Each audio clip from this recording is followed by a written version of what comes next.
Welcome everyone back to the Real News Network. I'm Jared Ball here in Baltimore. Just a few hours ago, the influential political insiders news source, The Hill, said Sanders is now in fact the frontrunner for the Democratic nomination, overtaking Hillary Clinton, largely due to his ability to rally large numbers in support of his campaign and Clinton's existing and potentially worsening email and server scandals.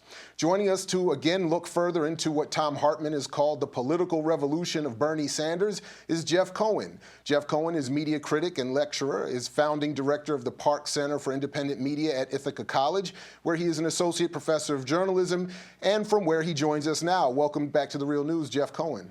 Great to be with you. So tell us from your perspective what you think of Bernie Sanders' campaign as it stands right now and this recent claim from The Hill that he's in fact a frontrunner. Well, I'm thrilled. I've known Bernie since the early 1990s when he first went to Congress. He was one of the members of Congress that approached us at the Media Watch Group Fair to talk to us about how we could work together on combating corporate mainstream media bias. So he's a very unique member of Congress.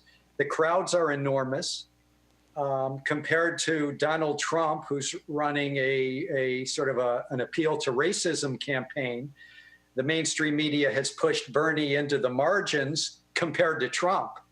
But even in the margins, Bernie Sanders is getting enough coverage, and certainly in independent media like Real News, he's getting enough coverage that people are learning about this guy who's the longest serving independent member of Congress, whose background in the early 60s was civil rights.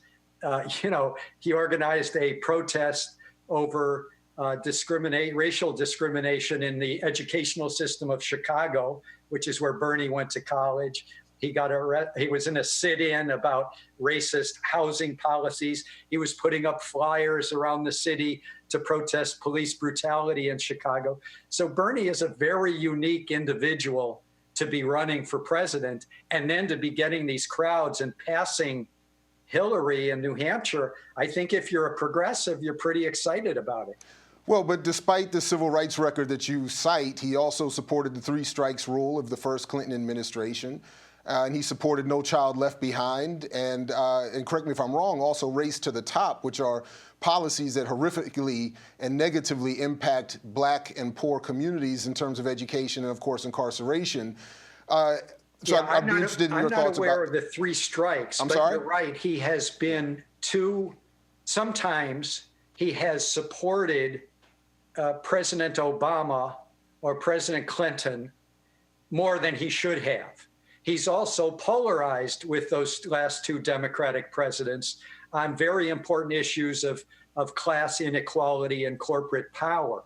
So, I mean, my point to you is this is a guy who, like Cornel West recently said, when this great African-American academic and activist, Cornel West, endorsed Bernie, and it was somewhat of a ringing endorsement, saying that even prophetic politicians like Bernie, who should be critically supported, they often have their faults and their blind spots.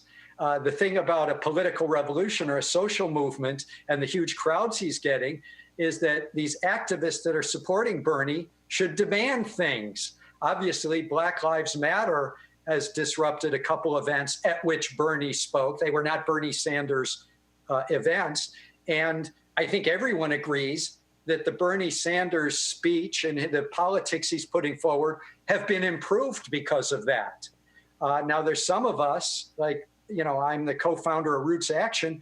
We want Bernie to start addressing some of the things that have been wrong with U.S. foreign policy and militarism under Presidents Bush, President Obama. And that's what I think a social movement can do, is push a candidate like Bernie, who does come out of social activism and protest himself. I think he's easy to pressure, cajole, persuade to take a more encompassing view, and therefore some of those blind spots that Cornel West refers to, maybe Bernie will improve on some of those areas. With all due respect to Dr. West, I mean, he also supported initially Barack Obama, and we see, at least for some of us on the left, where that has gotten us or not gotten us. So, but that also is part of the question that I have here. Finally, just to wrap up this segment, is you've also in calling for Bernie Sanders to speak out on foreign policy, you've encouraged a petition be signed that compares Bernie Sanders and what should be his foreign policy to Dr. King. And so even going back to this question about Dr. West previously supporting Barack Obama and now wanting to support Bernie Sanders, with these comparisons or allusions at least to people like Dr. King, I mean, King's whole point was the Democratic Party and the Republican Party as institutions are incapable of producing the kind of social or political revolution that many are now attaching to Bernie Sanders, at least in terms of hopes, and previously to Barack Obama. So is there not a flaw in supporting the institutions for those on the left who want this kind of change? Can Bernie Sanders really, within the institution of the Democratic Party, bring about the kind of change that you have and others have attached now to Dr. King and that Dr. West and others were hopeful for back with Obama and now again with Bernie Sanders? Yeah, I'm not sure Cornel West had as much hope about Obama as a social reformer that he does with Bernie. I mean, I think Cornel West has known Bernie, as many of us have, for decades. He's been a radical, a leftist, a socialist his whole life. That's very different from Obama, who was always retreating from the socialist label. But you've raised some good questions. If Bernie had decided not to run inside the first Iowa caucus, where voters will be able to decide between Hillary, Bernie, and the others, or in the New Hampshire primary, the Democratic primary, I don't think he'd have crowds of any kind of size. The mainstream media would have him as a mere footnote. So I think that in terms of tactics, and to me, it's just a tactic because Bernie is the longest, running independent who's served in Congress. No independent has ever been elected and reelected like Bernie has as an independent outside of the two-party system. But tactically, choosing to run inside the Democratic Party caucuses and primaries, I think, is why he's gotten the media attention that he has. It's not enough, but he's gotten some, and the crowds that he's getting. But your final point, yes, there's a petition. Anyone can sign it. Bernie Sanders is great on corporate power. He's great on inequality. But he's now talking more about racial discrimination and racism and criminal injustice. He doesn't talk about foreign policy and the militarism that Martin Luther King Jr. talked so much about in the last year of King's life.